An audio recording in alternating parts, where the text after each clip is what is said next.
Hello, hello. Welcome to day four. How are things coming with the revenue challenge? How are your calls going? Are people responding? Do I hear any cha-chings? Be sure to share your wins and how things are, any questions you have. Be sure to pass those on because I love to celebrate with you. So, one of the things I wanted to talk about today as we talked about how to reach out, pulling together our list of over 100. Where the heck are we going to find all these people, Dr. Nadia? I wanted to share today just some tools and resources that I use to help make this a little bit easier. And one of the things I want you to think about as we're talking about tools and resources is one, right now, based on where you are, keep it simple. So when I say keep it simple, you're at a point right now where you're just like, I really do need to focus on revenue. I don't want you going out researching CRMs or, things like that. Things that are going to take away from your time and not really add to the bottom line right now.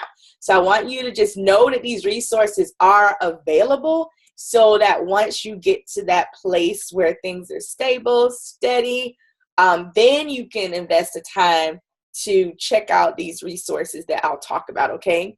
Then the other thing is, as you're thinking about when you get to that point, let me put that in there, when you get to that point where it's really time to start thinking about resources and scaling up, I want you to think about resources that allow you to delegate some pieces of this process. So right now, I know you're focused on doing a lot of this yourself.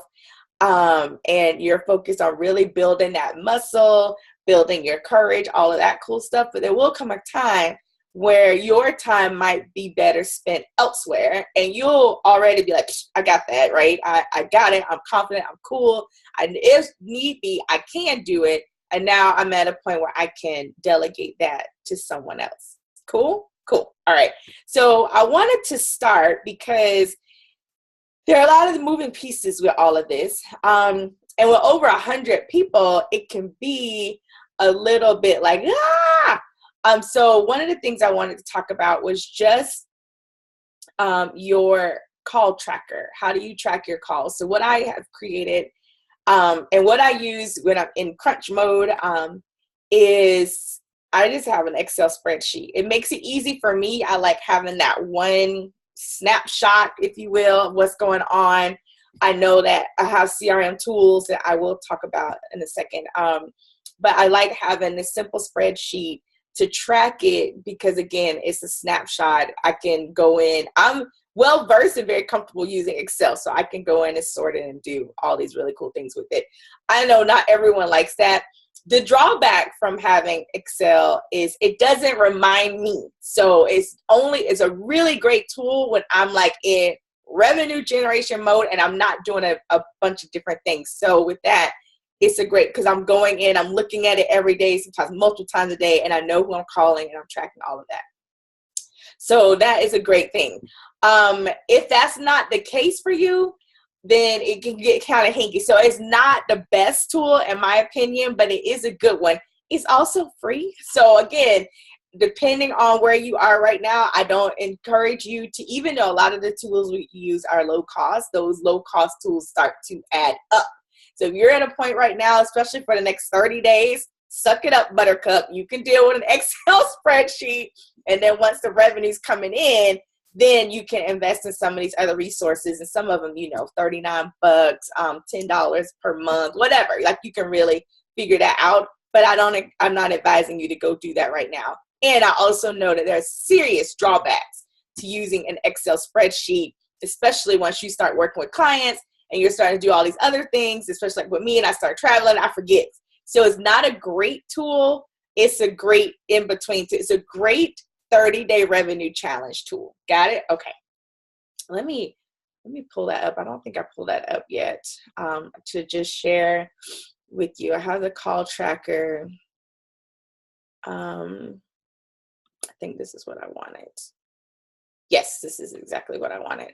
So let me share my screen with you. So very basic. I know most of us have already, we're on day 4. So you're pulling together some things. So I just wanted to show you my process in case you wanted to add any of these elements to how you roll. So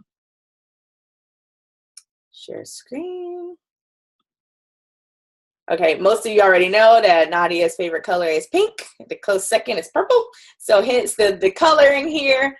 Let's move that out of the way. Perfect.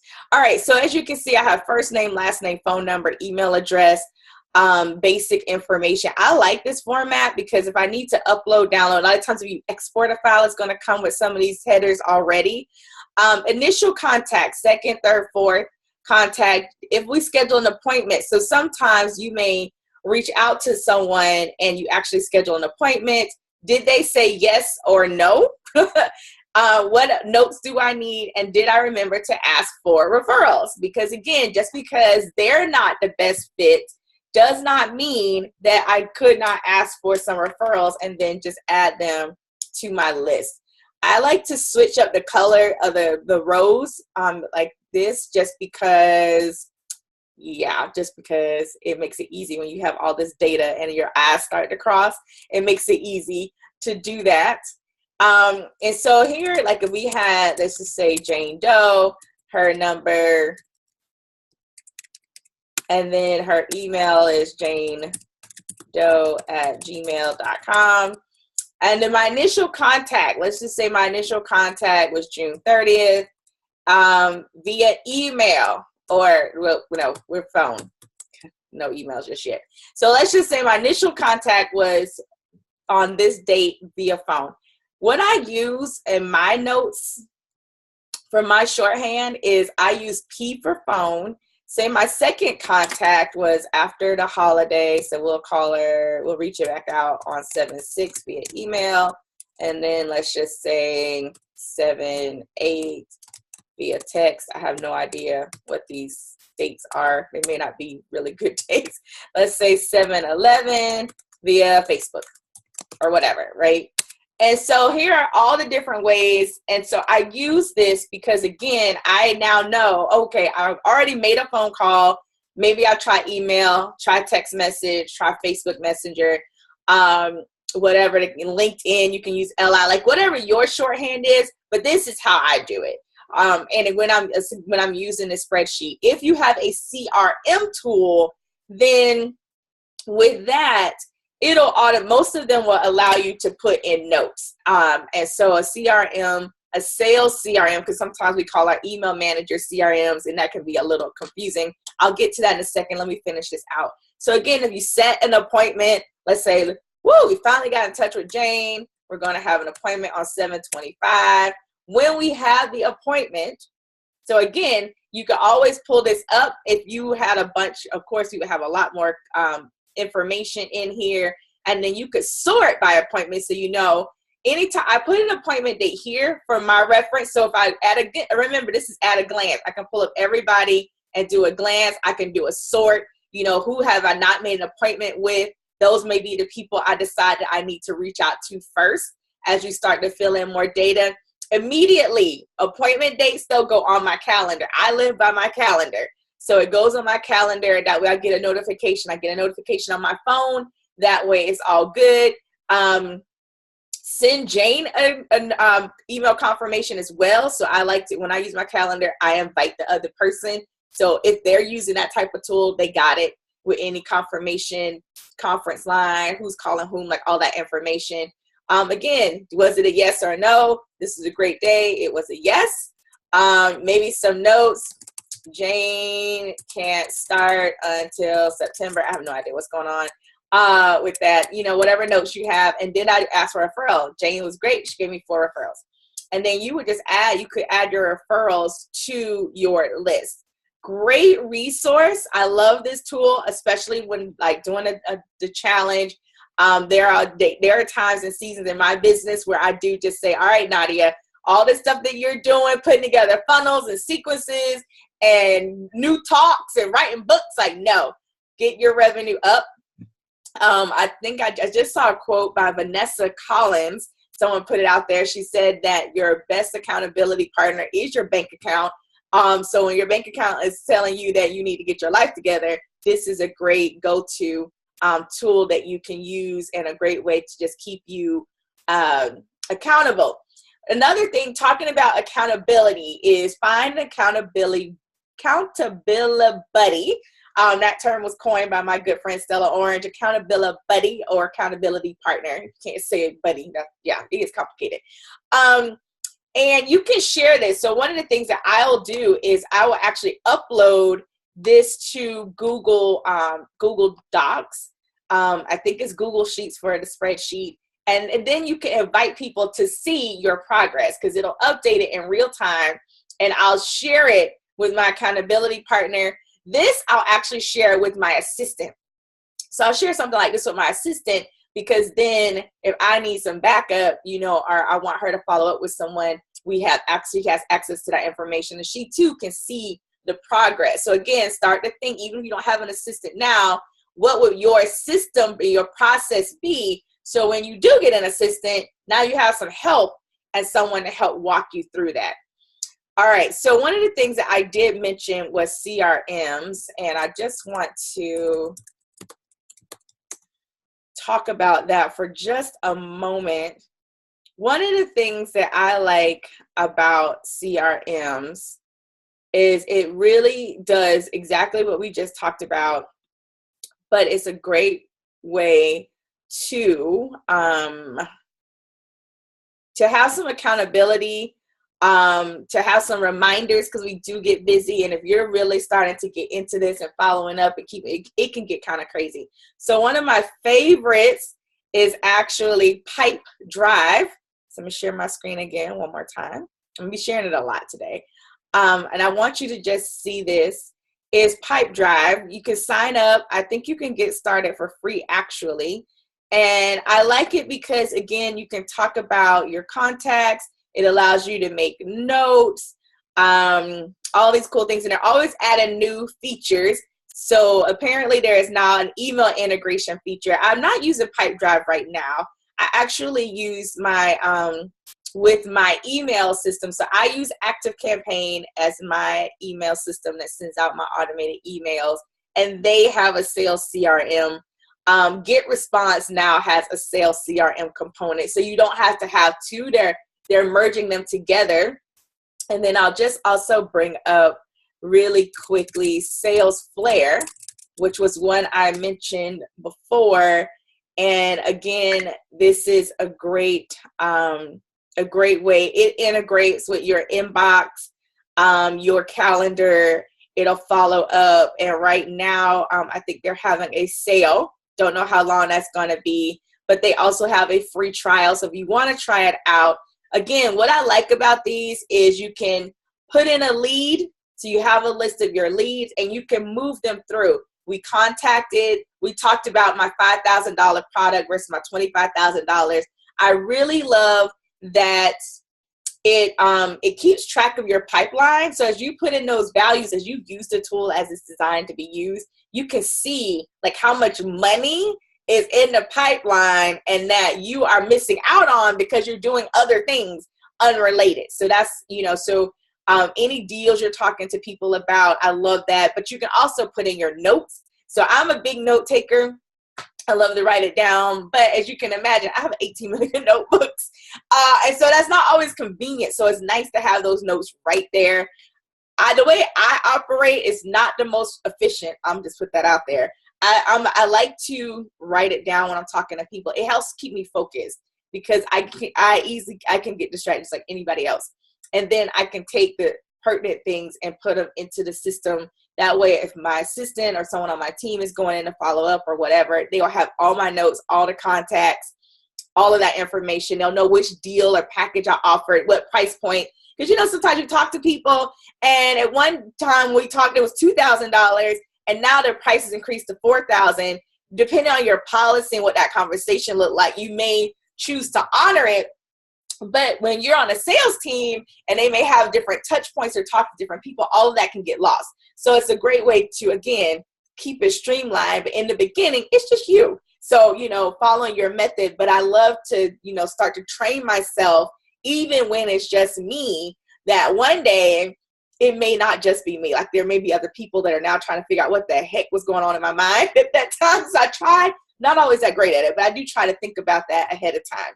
It's a great resource, a great tool, again, to help you with your tracking And there's a lot of them out there. I say keep it simple. So that's why I like ActiveCampaign. I'm already using that for my emails. CRM, it helps to track deals. It helps keep my life simple. Based on what I've seen with SalesFlare, I like it. It's a great tool. It may be very cost effective, especially if you're just getting started. And I also like Pipedrive. I've used Pipedrive with several different teams. Great resource to make it easy to add team members and follow and track and do all kinds of really cool things. So can't go wrong with any of those. Find one you like, keep it moving. All right, cool beans. Let's see. That's that tracker. I want to talk about tracking your revenue. Now this one I do keep pretty simple because, yeah, that's just how we roll. And that is not the right one. Hold on. I want to share this one. All right, so here we are. Revenue tracker. This I do upload. I have it uploaded to Google Docs. I update it every time I make a sale. And it is shared with my husband and my accountability partner. So there are people in my Kool-Aid. And that was my choice. I don't think they ever even go in and look at it, but it's nice to know that someone else is watching me and keeping track, not watching me and watching me, but there's a level of accountability that I'm not just over here doing a bunch of stuff and the money isn't coming in. And it makes it easy because I am married to an engineer. So when we do talk about these kinds of things, he's a little impressed that I can pull this up and give him some breakdowns of what the revenue looks like. This is a great resource. I love this at the simplicity. Again, it's at a glance. You can see everything in one snapshot. And I love Excel. So these are just resources that Nadia loves. Find your own, or make sure you get access to these if you want to leverage them.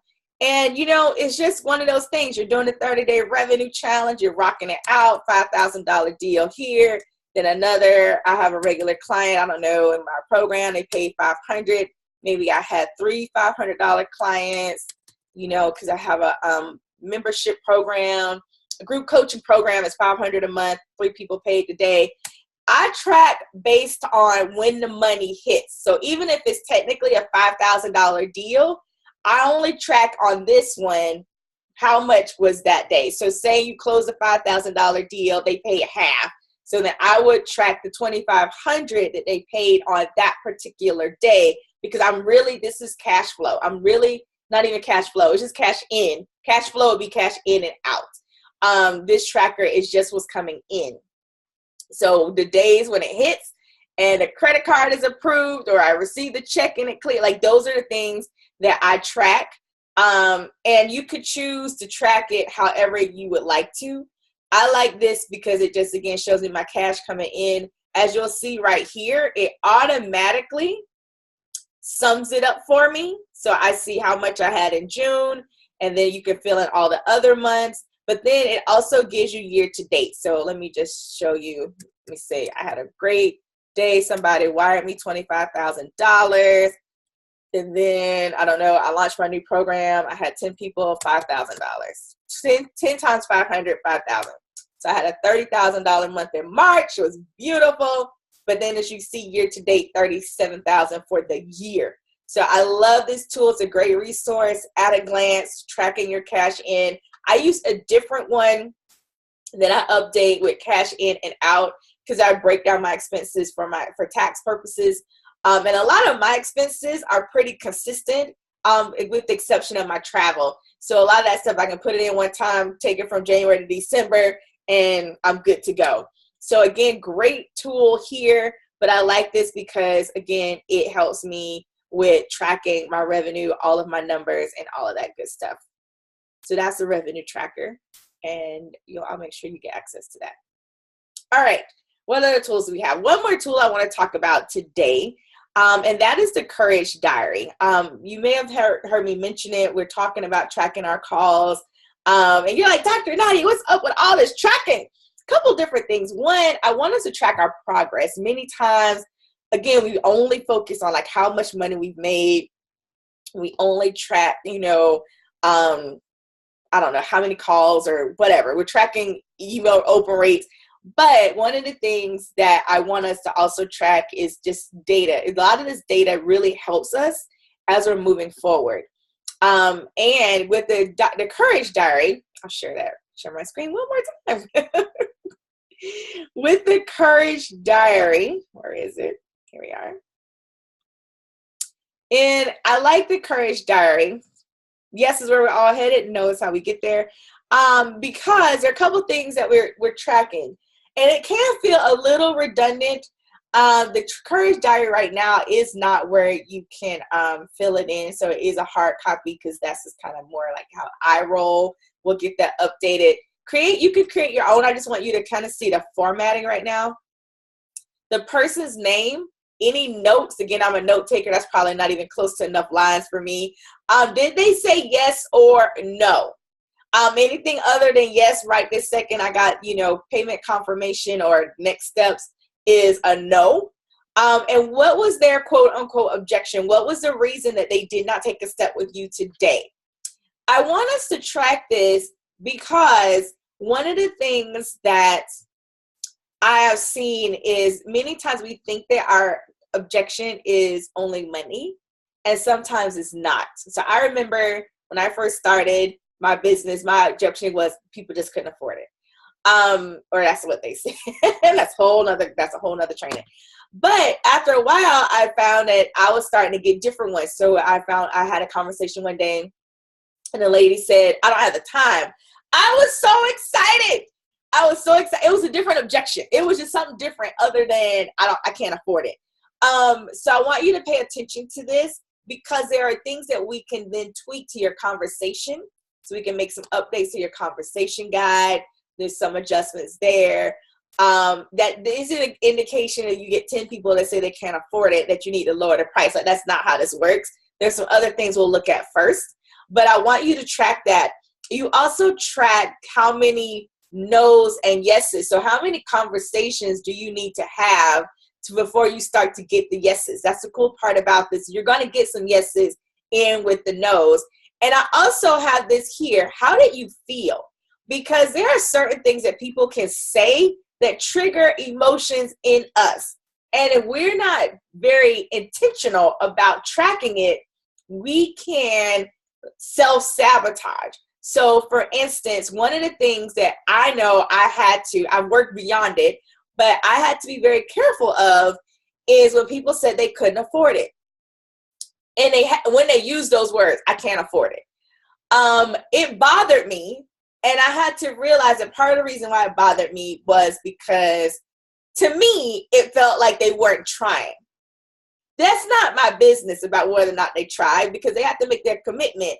But what was my business was, am I going to allow that to evoke an emotional response in me, a negative emotional response, to the point that I now am disconnected from this conversation and this relationship? Because this is more than just sales. This is also relationships. So I want you to track that. Pay attention to that so that you can be a lot more aware of these things that are going on. And this gives you some really, really, really great data around that. And so again, if I haven't feel a certain way because someone said they couldn't afford it, and maybe in my mind, I'm like, well, you know what? That just means you're not trying. And then I tell myself a story like you're just not, whatever. You don't try hard enough. You're lazy. You don't have the hustle. I don't know. You know how we get. We could tell ourselves some really good stories. But it's not only hindering the progress of the sale, it's also hindering the progress of the relationship. And I can tell you, I've had people say things along those lines, and they ended up working with me at sometimes at pretty high investment levels. So don't check out. Don't get an attitude. Just stay, check yourself, okay? When people are saying some of these things, they're processing. Again, we do this all the time. We created this. We came up with these ideas and these products and these programs. We've been having these conversations over and over and over again. But many of these people that you're talking to, many of your prospects and potential clients, this is the first time they've had this conversation. And depending on your client, this may be the first time they've invested at that level. So give them a little bit of grace. Focus on the relationship, but pay attention to that, because we all have our stuff. We all have our stuff. You know, I feel like I'm begging. I feel like whatever. Just write it down. Pay attention to that, because then we can address it, and I want us to track it. Woo! All right. That was quite a bit today. One other thing I want to mention in the realm of tools is, if you don't already have a calendar tool, to go ahead and look at one. Now, that's one I definitely would recommend. It saves a ton of time as you're managing follow-ups, as you're sending out connection emails as follow-ups. We're going to talk about that more as we go on with the challenge. To have a tool. Right now, I currently use TimeTrade. I've used TimeTrade for years, like 4 or 5 years. Having said that, I'm also researching Acuity. I will tell you why. I am researching Acuity because at some point I plan to move away from all free sessions. So there will be some sessions that I have where people can pay. Acuity allows people to pay and then schedule automatically. I also like it because right in Acuity, it allows you to create a form where people can answer questions. So your questionnaire, your pre-client, you can do that in Acuity, and then it will take them to schedule the appointment.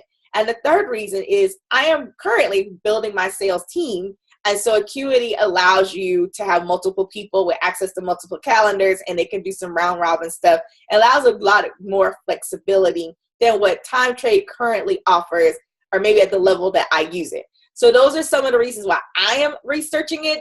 There's also Calendly and some other ones that I'll make sure that you get in an email that you can check out for yourself.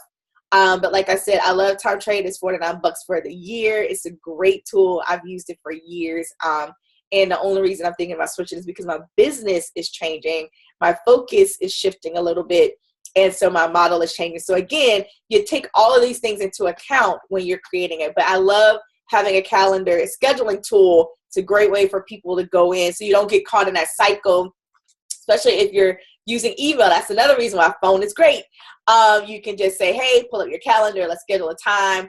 Let's go ahead and get that booked. And then you can always send them that email confirmation, you know, confirming the time that you want them to meet with you. So just a couple updates, some notes. Today was a really good day to just go over some tools and resources as you're really starting to build the momentum with the 30-day challenge. All right, so I'm going to stop there. And if you have questions, please, please, please do not hesitate to let me know. Happy dialing.